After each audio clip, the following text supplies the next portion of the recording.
ADO live class में मैं नीश गुप्ता आपका स्वागत करता हूं। व्यापम के 1 ईयर कोर्स को ज्वाइन करके लाभ उठाएं। अब हम बात करते हैं भारतीय संविधान की अनुसूचियों को लेकर के। तो जब संविधान का निर्माण हुआ तब 8 अनुसूचियां थी। वर्तमान में भारतीय संविधान में 12 अनुसूची है। अनुसूचियों के नाम को लेकर के, मतलब कि जैसे पहली अनुसूची में क्या है, दूसरी अनुसूची में क्या है, तीसरी अनुसूची में क्या है, ऐसा करके मैच द कॉलम के फॉर्मेट में प्रारंभिक परीक्षा वगैरह में प्रश्न आए हुए हैं और सीजीपीएससी मुख्य परीक्षा में अनुसूची से अनुसूची क्रमांक 6 और अनुसूची क्रमांक 10 को पूछा जा चुका है। तो पहले तो कौन सी अनुसूची में क्या है ये हम चर्चा कर लेते हैं, उसके आधार पर आगे बात करेंगे। तो देखिएगा, पहली अनुसूची जो है, ध्यान दीजिएगा, जो पहली अनुसूची है उसमें भारत के राज्यों के नाम और उनके न्यायिक क्षेत्र का वर्णन किया गया है और उसके साथ साथ जो संघ राज्य क्षेत्र हैं, मतलब कि जो केंद्र शासित प्रदेश है या जो संघ शासित प्रदेश है, भारतीय संविधान में संघ शासित शब्द का प्रयोग किया हुआ है। तो जो संघ शासित प्रदेश हैं उनकी सीमाओं का वर्णन है। मतलब एक लाइन में मैं कहूं तो पहली अनुसूची में भारत के सभी राज्य और संघ शासित प्रदेश की सीमाएं और उनके न्यायिक क्षेत्र का वर्णन है। तो पहली अनुसूची से संबद्ध कौन कौन से अनुच्छेद हैं? तो अनुच्छेद 1, 4, 59, 65, 75, 97, 125, 148, 158, 168 भी जोड़ लीजिएगा, 168, 186 और 221।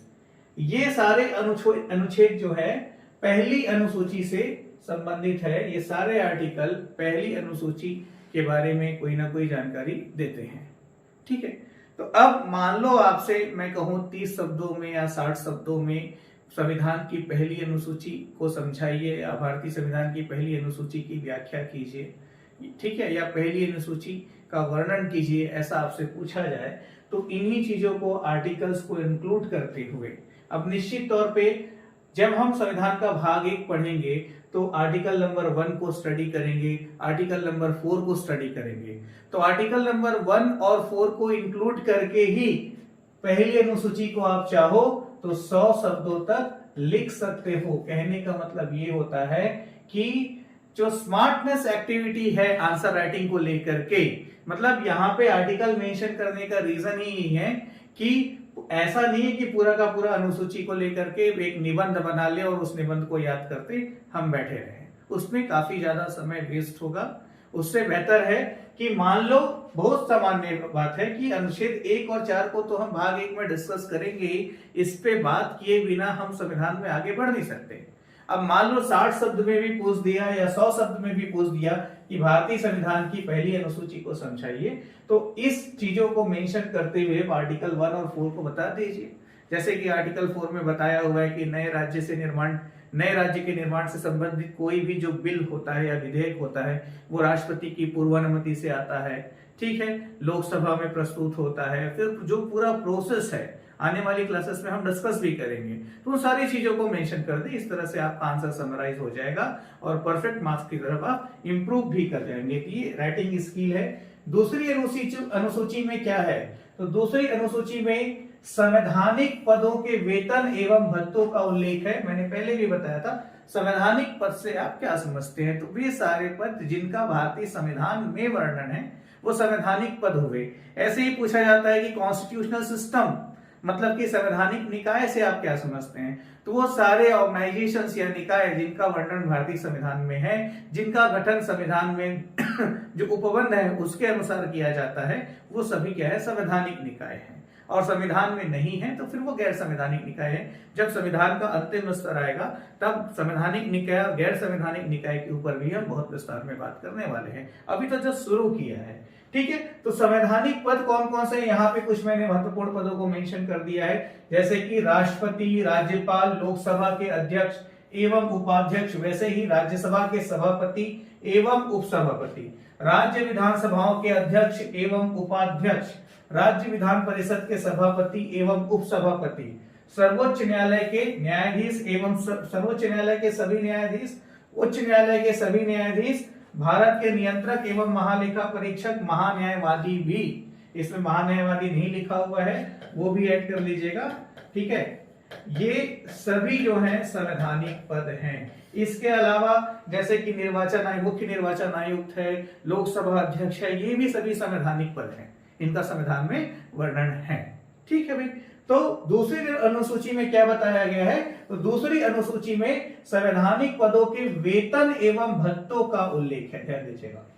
पहली अनुसूची में सभी राज्य एवं संघ शासित प्रदेश की न्यायिक क्षेत्र और सीमाओं के बारे में बताया हुआ है। फिर दूसरी अनुसूची में सभी संवैधानिक पदों के वेतन एवं भत्तों के बारे में बताया हुआ है, ठीक है। और तीसरी अनुसूची में इन्हीं सभी संवैधानिक पदों के शपथ या प्रतिज्ञा का वर्णन है। तो इस तरह से क्या होता है, याद रखना आसान हो जाता है। पहले में, दूसरे में, तीसरे में क्या है, तो तीसरी अनुसूची में शपथ एवं प्रतिज्ञा, तो जितने भी संवैधानिक पद हैं, जितने भी निर्वाचित पद हैं जहां पर शपथ ग्रहण की आवश्यकता होती है, तो इसमें क्या है, सभी के शपथ एवं प्रतिज्ञा का वर्णन है। उदाहरण के लिए देखिएगा, संघ के सभी मंत्री मतलब कि मंत्री परिषद, ठीक है, संसद के सभी सदस्य, सर्वोच्च न्यायालय, संसद के सदस्य, सर्वोच्च न्यायालय के न्यायाधीश, उच्च न्यायालय के न्यायाधीश, भारत के महालेखा परीक्षक, राज्य मंत्री, राज्य विधानमंडल, ठीक है, राज्य विधानमंडल के सभी सदस्य। तो इस तरह से इन सभी के शपथ, प्रतिज्ञान या प्रतिज्ञा का वर्णन है भारतीय संविधान की तीसरी अनुसूची में। सिर्फ इतना ही आप मेंशन करोगे तो 2 नंबर की आंसर राइटिंग तो ऐसी हो जाएगी। और आर्टिकल नंबर 75, 84, 99, 124, 146, 173, 188, 219, ये सभी क्या है, तो ये सभी जो है शपथ एवं प्रतिज्ञा से संबंधित है। अभी जब संविधान की क्लासेस आगे बढ़ेगी, जैसे हम राष्ट्रपति के बारे में जब बात करेंगे तो राष्ट्रपति का शपथ और उसका स्टेटमेंट भी हम स्टडी करेंगे, है ना भाई। तो इस तरह से अब मान लो इसी को पोस्ट दिया जाए, तीसरी अनुसूची को 10 नंबर में या 200 शब्दों में, 250 शब्दों में बताइए, तो प्रमुख संवैधानिक पदों के शपथ का वर्णन करते हुए आंसर राइटिंग अच्छे से की जा सकती है। इनके महत्व वगैरह को सभी को बताया जा सकता है, या इनकी जवाबदेही को भी बताया जा सकता है। जैसे प्रधानमंत्री किस बात की शपथ लेता है, तो वो पद एवं गोपनीयता की शपथ लेता है, ठीक है भाई। राष्ट्रपति संविधान के संरक्षण प्रतिरक्षण की शपथ लेता है। इस तरह से बताया जा सकता है। पूरा का पूरा शपथ का स्टेटमेंट न लिखते हुए भी। अब जैसे कि आर्टिकल नंबर 75 की ही बात करें, तो आर्टिकल नंबर 75 में बताया हुआ है प्रधानमंत्री की नियुक्ति।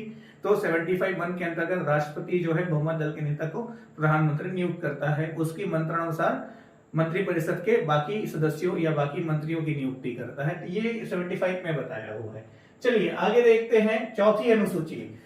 तो जो फोर्थ है, चौथी अनुसूची है, इसमें क्या बताया हुआ है, तो इसमें राज्य और केंद्र शासित प्रदेश के लिए राज्यसभा, चौथी अनुसूची को आप सीधे सीधे रिलेट कीजिए, किससे, राज्यसभा से रिलेट कीजिए, ठीक है। तो चौथी अनुसूची में राज्यों और केंद्र शासित प्रदेशों के लिए राज्यसभा में सीटों का आवंटन, तो राज्यसभा में सीटों के आवंटन का निर्धारण चौथी अनुसूची में या उसके अनुसार किया गया है। चौथी अनुसूची का विषय है राज्यसभा में सीटों का आरक्षण सभी संघ शासित एवं केंद्र शासित, सभी राज्यों के लिए भी, सभी संघ शासित प्रदेशों के लिए भी। आर्टिकल नंबर 4 और 80 जो है दोनों इससे कनेक्टेड है, इसको अपने अंदर समाहित करते हैं।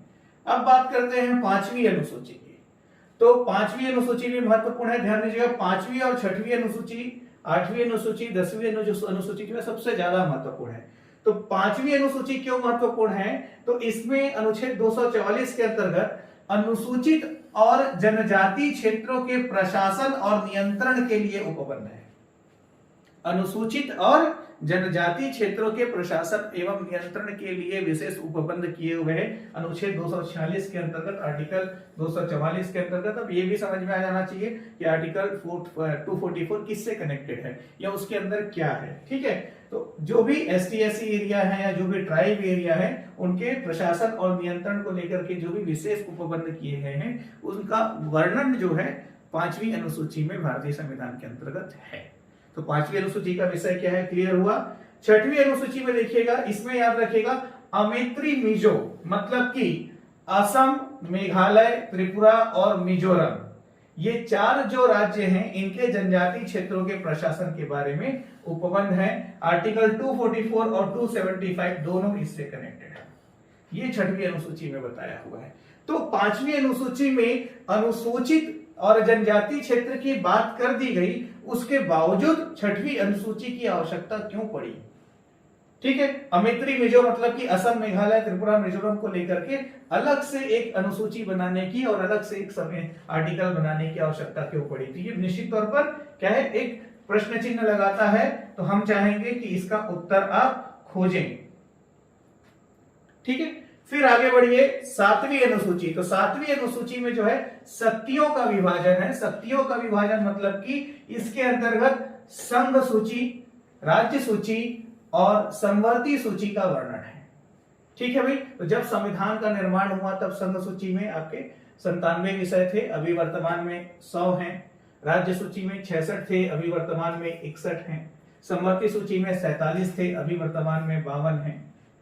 ठीक है भाई, आर्टिकल नंबर, हाँ, तो अब इसमें देखिएगा, हाँ, भारतीय संविधान का जो भाग 11 है, भाग 11 के बारे में भी हम आने वाली कक्षा में डिस्कस करेंगे। केंद्र राज्य संबंध। तो केंद्र राज्य संबंध के अंतर्गत 7वीं अनुसूची को हम विस्तार से पढ़ेंगे और उसमें तीनों भाग को पढ़ने के साथ साथ जो विधायी, वित्तीय और प्रशासनिक संबंध है उसके बारे में भी हम चर्चा करेंगे।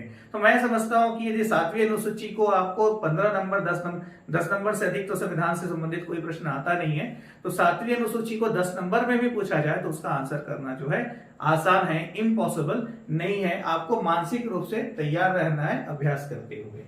आगे देखते हैं 8वीं अनुसूची। तो 8वीं अनुसूची में जो संविधान द्वारा मान्यता प्राप्त भाषाएं हैं, है ना भाई, उन भाषाओं की बात हो रही है जिसका भारतीय संविधान में वर्णन है। ध्यान रखिएगा, अंग्रेजी भाषा 8वीं अनुसूची में शामिल नहीं है। 8वीं अनुसूची में कुल 22 भाषाएं हैं, जिसमें अंग्रेजी भाषा शामिल नहीं है। ध्यान रखिएगा, अदरवाइज ऐसा लगता है कि अंग्रेजी भाषा भी शामिल होगा। काफी ज्यादा, सबसे ज्यादा तो वही चल रहा है पूरे देश में। ठीक है, आगे देखिए 9वीं अनुसूची।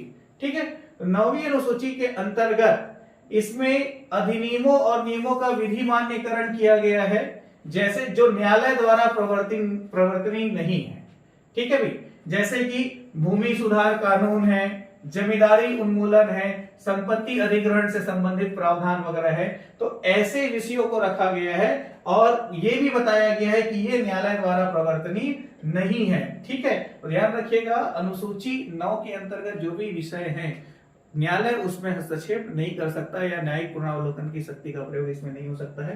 न्यायालय द्वारा प्रवर्तनीय नहीं है, इसके आधार पर हम न्यायालय की शरण नहीं ले सकते। तो ये क्या है, सरकार अपनी सुविधा के लिए कुछ विषयों को इसके अंतर्गत रखी हुई है। ठीक है, जिससे जमीन अधिग्रहण वगैरह आसानी से किया जा सके।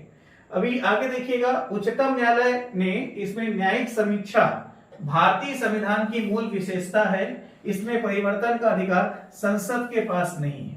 ध्यान रखिएगा, 9वीं अनुसूची के आधार पर 9वीं अनुसूची में जो बातें हुई, तो यहां पर संसद ने क्या किया, स्वयं को शक्तिशाली बनाने का प्रयास किया 9वीं अनुसूची के माध्यम से।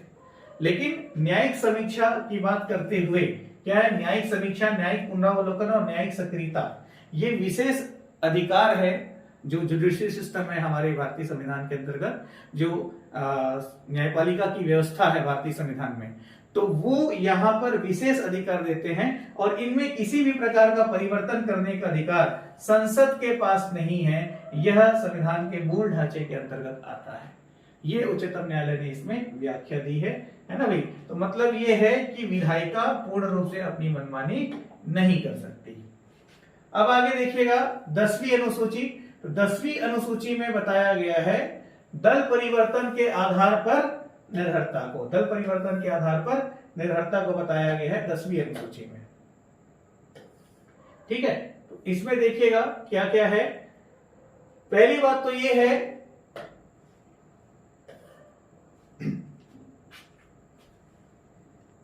ध्यान दीजिएगा, 10वीं अनुसूची में दल परिवर्तन के आधार पर निर्भरता की बात की गई है। तो यहां पे ये थोड़ा सा आप समझिएगा, दल परिवर्तन के आधार पर निर्भरता का, या निर्भरता मतलब देखिए किसी भी पद में आना होता है तो योग्यता के आधार पर उस पद पर लिया जाता है और निर्भरता के आधार पर उस पद से हटा दिया जाता है। दोनों में अंतर समझ में आ रहा है। तो 10वीं अनुसूची जो है 52वें संविधान संशोधन अधिनियम 1985 द्वारा भारतीय संविधान में जोड़ा गया और इसमें दल परिवर्तन के आधार पर निर्भरता, ये जो विषय है ये 10वीं अनुसूची के अंतर्गत आता है। पहले क्या होता था कि जब चुनाव वगैरह होते थे लोकसभा विधानसभा वगैरह के, तो उस समय पहले ये समस्या थी 10वीं अनुसूची के जुड़ने के पहले कि कोई व्यक्ति जैसे कांग्रेस से बतौर पार्टी टिकट लिया और वो विधायक बन गया, जीत गया, जीतने के बाद वो पार्टी परिवर्तन करके दूसरी पार्टी में चला जाता था। तो इससे क्या होता है, जनप्रतिनिधित्व वाली जो बात होती है, तो जो लोकतंत्र है उस पर पाबंदियां लगती हैं, तो कहीं ना कहीं इससे परेशानी होती थी, राजनीतिक दलों को भी इससे समस्याएं होती थी। इसलिए मुख्य रूप से 10वीं अनुसूची को जोड़ा गया। अब देखिएगा, किसी भी लोकसभा सदस्य या राज्यसभा सदस्य बोलिए या फिर विधायक वगैरह बोलिए, इनकी अयोग्यता का जो निर्धारण है, ध्यान दीजिएगा, या इनकी निरर्हता का जो निर्धारण है, इनकी निरर्हता का जो निर्धारण है वो कौन करता है? वो राष्ट्रपति करता है। किसके सलाह अनुसार? निर्वाचन आयोग के सलाह अनुसार, निर्वाचन आयोग के सलाह अनुसार। लेकिन किस एक पॉइंट को छोड़ करके? दल बदल को छोड़ करके। किसको छोड़ करके? दल परिवर्तन को छोड़ करके। मतलब कि यदि दल परिवर्तन के आधार पर किसी सदस्य की अयोग्यता का निर्धारण करना है तो इसमें राष्ट्रपति का हस्तक्षेप नहीं होगा। इसका निर्धारण कौन करेगा? तो इसका निर्धारण करेगा लोकसभा अध्यक्ष। कौन करेगा?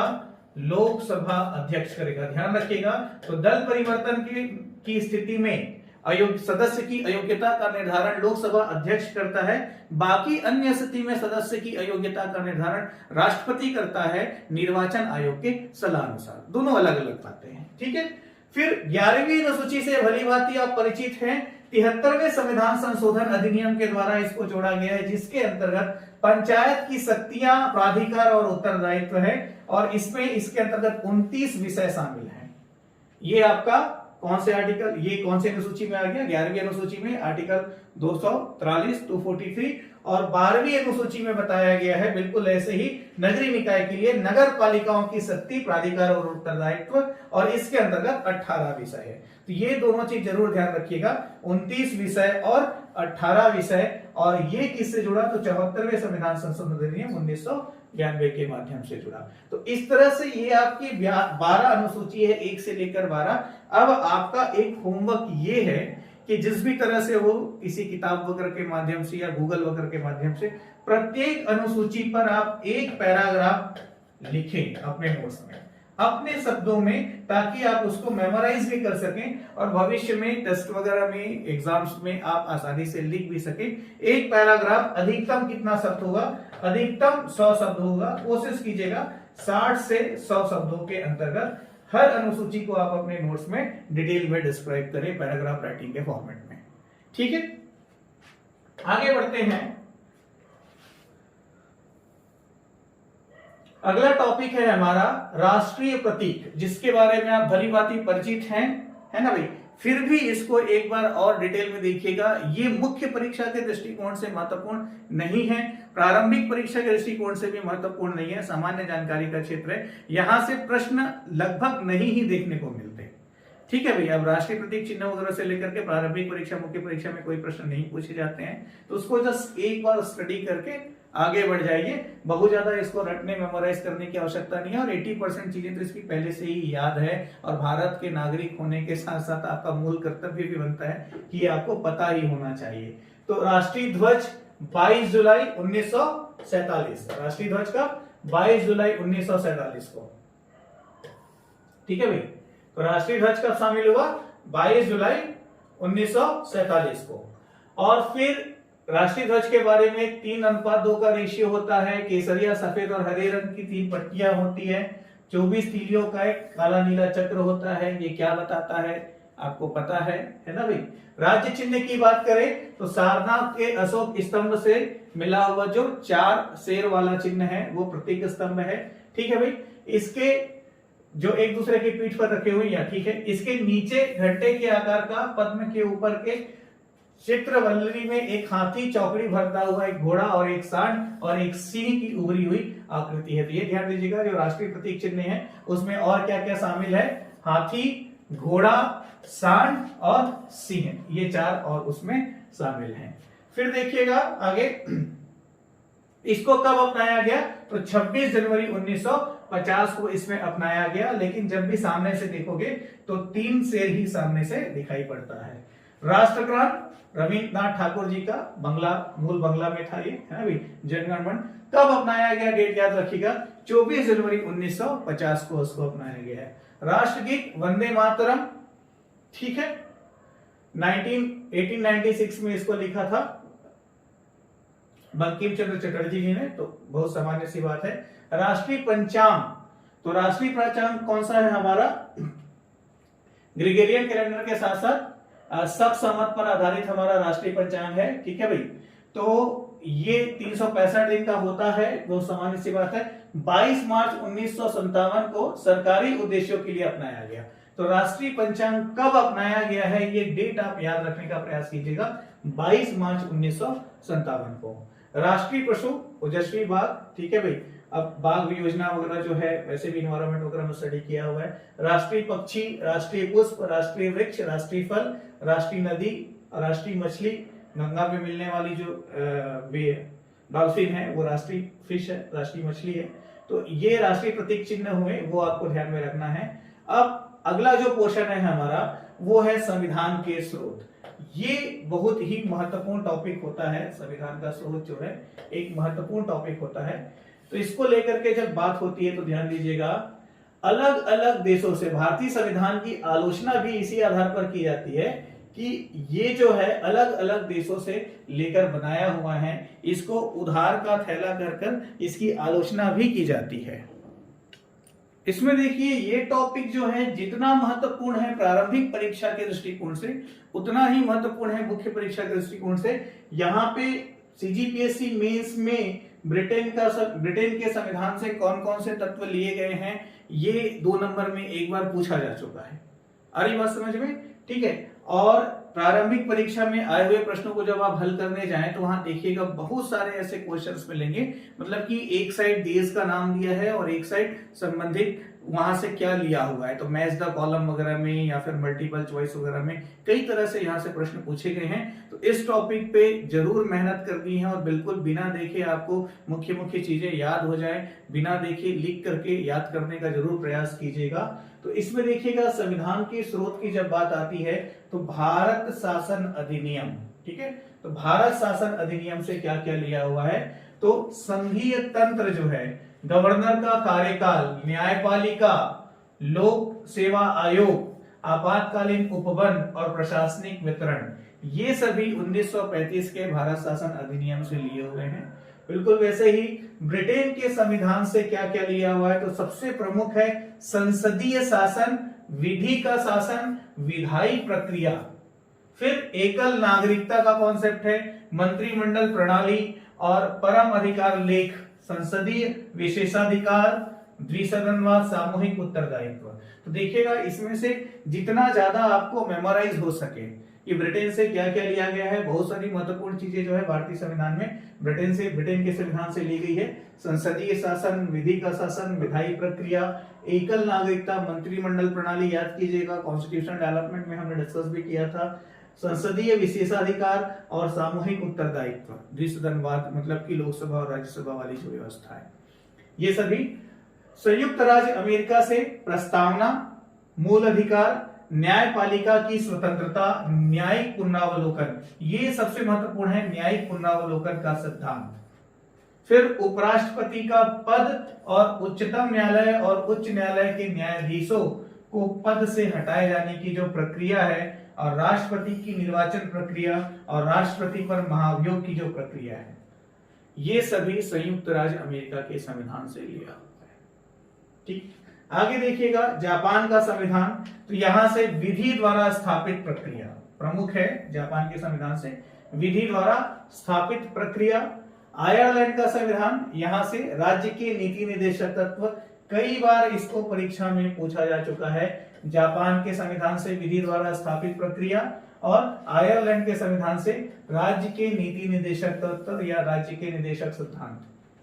राष्ट्रपति का निर्वाचन मंडल, देखिएगा यह राष्ट्रपति का निर्वाचन नहीं है ना, राष्ट्रपति का निर्वाचन संयुक्त राज्य अमेरिका से लिया हुआ है, पर राष्ट्रपति का निर्वाचन मंडल जो है वो आयरलैंड के संविधान से लिया गया है, और उसके साथ साथ राज्यसभा के सदस्यों का नामांकन भी आयरलैंड के संविधान से लिया हुआ है। ठीक। कनाडा का संविधान, यहां से सशक्त केंद्र या संघीय व्यवस्था जो है अवशिष्ट शक्तियों का केंद्र में निहित होना, ये जो प्रमुख तत्व हैं। उच्चतम न्यायालय का परामर्शी अधिकार, राज्य के राज्यपालों की नियुक्ति, ठीक है, राज्यपाल द्वारा राष्ट्रपति के लिए विधेयक को सुरक्षित रखना, आर्टिकल 200 जो है भारतीय संविधान में, ये सभी किस देश से लिया हुआ है, तो कनाडा के संविधान से लिया हुआ है।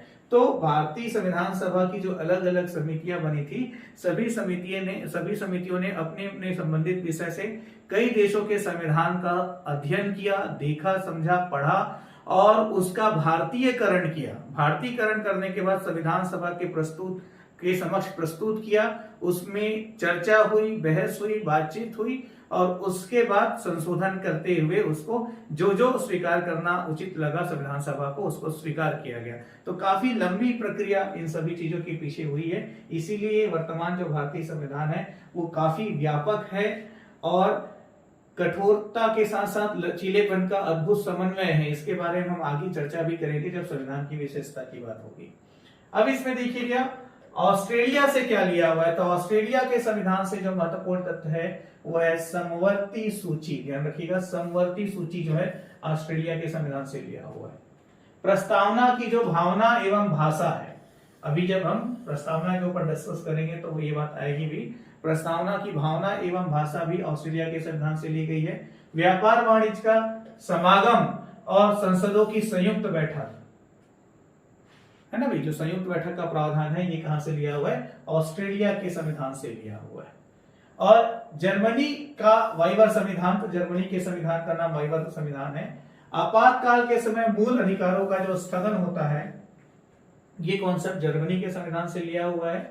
और सोवियत संघ या रूस के संविधान से मूल कर्तव्य और प्रस्तावना में न्याय, मतलब कि सामाजिक, आर्थिक और राजनीतिक स्तर पर जो न्याय की समानता की जो बात की गई है भारतीय प्रस्तावना में, ये आपका रूस के संविधान से प्रेरित है। फ्रांस के संविधान से जब प्रस्तावना हम डिस्कस करेंगे तो वहां पर आएगा, उसमें रूसी क्रांति, फ्रांसीसी क्रांति का भी उल्लेख है, उसका प्रभाव पड़ा हुआ है। ठीक है, तो फ्रांस के संविधान से आप बंधुत्व का जो आदर्श है गणतंत्रात्मक, और प्रस्तावना में स्वतंत्रता, समता और बंधुत्व का आदर्श। ध्यान रखिएगा, अभी हम प्रस्तावना के ऊपर डिस्कस करने भी वाले हैं। तो स्वतंत्रता, समता और बंधुत्व का आदर्श जो है ये कहां से लिया हुआ है, ये फ्रांस के संविधान से लिया हुआ है।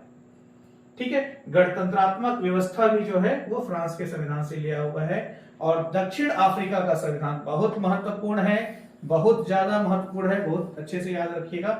संविधान संशोधन की प्रक्रिया और राज्यसभा के सदस्यों का निर्वाचन का जो प्रक्रिया है, तो संविधान संशोधन की जो प्रक्रिया है, जो 3 स्तर पर संविधान का संशोधन संभव है, इसके ऊपर भी हम अभी जब संविधान की विशेषता में बात करेंगे तब संविधान संशोधन की प्रक्रिया को लेकर के विस्तार से चर्चा करेंगे।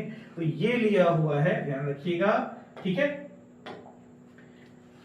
तो ये हुए आपके क्या संविधान के स्रोत, किन किन देशों से और कहां से संविधान के कौन कौन से प्रमुख अवयव लिए हुए हैं, तो ये आपको मेमोराइज करना है प्रैक्टिस करके। इसके बाद संविधान की प्रस्तावना के ऊपर हम अगले लेक्चर में डिस्कस करेंगे। अभी हम बात करते हैं संविधान के 22 भाग को लेकर के।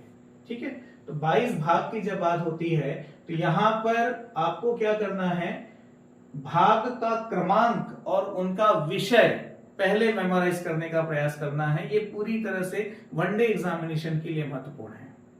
ठीक है, मेंस में भाग 5 को समझाइए, भाग 1 को समझाइए, ऐसा प्रश्न नहीं आता है, नहीं पूछा जा सकता, अपने आप में बहुत विस्तृत हो जाएगा उत्तर जो है। ठीक है, तो बहुत एकाध लाइन में बताना हो तो हम खाली सब्जेक्ट बता सकते हैं। तो भाग 1 में संघ और उसके क्षेत्र, इसको ऐसा समझिए, सबसे पहले हमको रहने के लिए जमीन मिली। जमीन मतलब जमीन कहां मिलेगा, एक देश में मिलेगा जो हमारे क्षेत्र और उसकी सीमा और उसके नाम का निर्धारण करेगा। ठीक है, जैसे आपको अपना घर बनाना है, निवास करना है, तो पहले जमीन चाहिए। ना, है ना भाई। तो उसका एक सीमा का निर्धारण होगा कि भाई इतनी आपकी जमीन है, फिर आप अपने घर का नाम रखोगे, ठीक है, ये प्रतीक्षा है, वॉटेवर जो भी आप नाम रखना चाहो। तो पहले जमीन, जमीन मतलब क्या, आपका संघ और उसके क्षेत्र, मतलब कि राष्ट्र या फिर देश। तो भाग 1 में संघ और उसके क्षेत्र के बारे में बताया गया है। अनुच्छेद 1 में यही बताया गया कि भारत राज्यों का संघ होगा, मतलब कि राज्य स्वेच्छा से भारत से अलग नहीं हो सकते। यहाँ पर जो अभी हम भाग 1 में जब चर्चा करेंगे, थोड़ा इसको विस्तार से मैं आपको बताऊंगा। तो यहाँ पर भाग 1 में क्या है, तो संघ और उसके क्षेत्र है। आर्टिकल नंबर 1 से लेकर 4, तो अनुच्छेद क्रमांक 1 से लेकर 4 का जो भी कॉन्सेप्ट मिलता है वो सभी का सभी भाग 1 से संबंधित है। तो पहले हमें देश मिला, उसके बाद वहां रहना है शांति से, तो उसकी नागरिकता चाहिए। नागरिकता बहुत महत्वपूर्ण तत्व है, इसीलिए तो कोई भारतीय दूसरे देश वगैरह जब जाता है तो नागरिकता वगैरह की समस्याएं आती है। तो कुछ कुछ देशों में ऐसा प्रावधान है कि वहां लोकल आप मैरिट रिलेशन वगैरह बना लो तो फिर वहां की नागरिकता मिल जाती है, इस तरह से। तो ऐसे बहुत सारे केसेस आपने मूवीज वगैरह में देखे होंगे, सुने होंगे। तो महत्वपूर्ण हो जाता है नागरिकता। तो भाग 2 में बताया हुआ है नागरिकता, है ना भाई। अनुच्छेद क्रमांक 5 से 11 नागरिकता के निर्धारण संबंधित प्रावधान को लेकर के जब बातचीत हुई थी, जहां पर भीमराव अंबेडकर ने इसको काफी जटिल बताया था। मतलब नागरिकता के प्रावधानों को लेकर के संविधान सभा को काफी सारी समस्या का सामना करना पड़ा था, काफी बहस हुई थी इसमें, और इसके बावजूद नागरिकता में संशोधन भी हो चुके हैं। ठीक है, अभी हाल ही में एक संशोधन हुआ है, तो विस्तार से चर्चा करेंगे जब हम भाग 2 में पहुंचेंगे। भाग 3 में है मूल अधिकार, अनुच्छेद क्रमांक 12 से लेकर 35 फंडामेंटल राइट्स, और भाग 4 में है राज्य के नीति निर्देशक तत्व, और भाग 4 का या 4A में है मूल कर्तव्य, आर्टिकल 51A। ठीक है, कुछ नया नहीं है इसमें। भाग 5 में है संघ, मतलब कि इसके अंतर्गत संघ की कार्यपालिका, विधायिका और न्यायपालिका। तो जैसे संघ की कार्यपालिका में राष्ट्रपति, उपराष्ट्रपति, प्रधानमंत्री, मंत्री परिषद, महान्यायवादी ये आते हैं, तो वैसे ही विधायिका में लोकसभा और राज्यसभा आ जाता है, न्यायपालिका में उच्चतम न्यायालय या सुप्रीम कोर्ट आ जाता है। तो इसके बारे में डिटेल में हम स्टडी करने वाले हैं भाग 5 के अंतर्गत। भाग 5 में है संघ, और वैसे ही राज्य प्रशासनिक व्यवस्था के अंतर्गत हम पढ़ेंगे भाग 6 में राज्य को। ठीक है, भाग 7 जो है अब वो संविधान से निरसित कर दिया गया है। ठीक है, तो भाग 7 को अभी कहीं से भी हमको नहीं ध्यान देना है, उसको पूर्ण रूप से छोड़ दीजिए। भाग 8 में है संघ राज्य क्षेत्र, मतलब कि केंद्र शासित प्रदेश। भाग 9 में पंचायत, और भाग 10 में नगर पालिकाएं। भाग 9 में पंचायत है, 9 में नगर पालिका है, और भाग 10 में है अनुसूचित और जनजाति क्षेत्र। भाग 10 में है, तो जो कि अनुसूची आपका 5 और अनुसूची 6 अलग अलग अभी हमने डिस्कस किया। ठीक है, भाग 11 संघ और राज्य के बीच संबंध। भाग 12 वित्त संबंधी संविदाएं और वाद। भाग 12 व्यापार वाणिज्य का समागम भारत की सीमा के अंतर्गत, ये भाग 13 हुआ। भाग 14 में है आपका संघ और राज्यों के अधीन सेवाएं, मतलब जिसकी आप तैयारी कर रहे हैं, लोक सेवाएं। ठीक है, भाग 14 का में है अधिकरण। भाग 15 में है निर्वाचन। तो जैसे कि भाग 14 हुआ, भाग 15 हुआ, ठीक है, ये याद होना जरूरी है। भाग 16 में है कुछ वर्गों के लिए विशेष उपबंध। भाग 17 में है राजभाषा। भाग 18 महत्वपूर्ण है, 17-18 ध्यान रखिएगा। भाग 17 में राजभाषा, भाग 18 में आपात उपबंध। ठीक है, और भाग 19 में प्रकीर्ण, भाग 20 में संविधान संशोधन, ये भी ध्यान रखिएगा। भाग 20 में है संविधान संशोधन और उसकी पूरी प्रक्रिया जो है। भाग 21 में अस्थायी संक्रमणकालीन विशेष उपबंध, और भाग 22 में है संक्षिप्त नाम वगैरह। तो जो चीजें महत्वपूर्ण नहीं है, अननेसेसरी, वहां पर ज्यादा टाइम और एनर्जी हमको नहीं देना है। आज की क्लास कैसी लगी कमेंट करके बताएं, और नए अपडेट्स के लिए टेलीग्राम चैनल जरूर ज्वाइन करें। Thank you very much.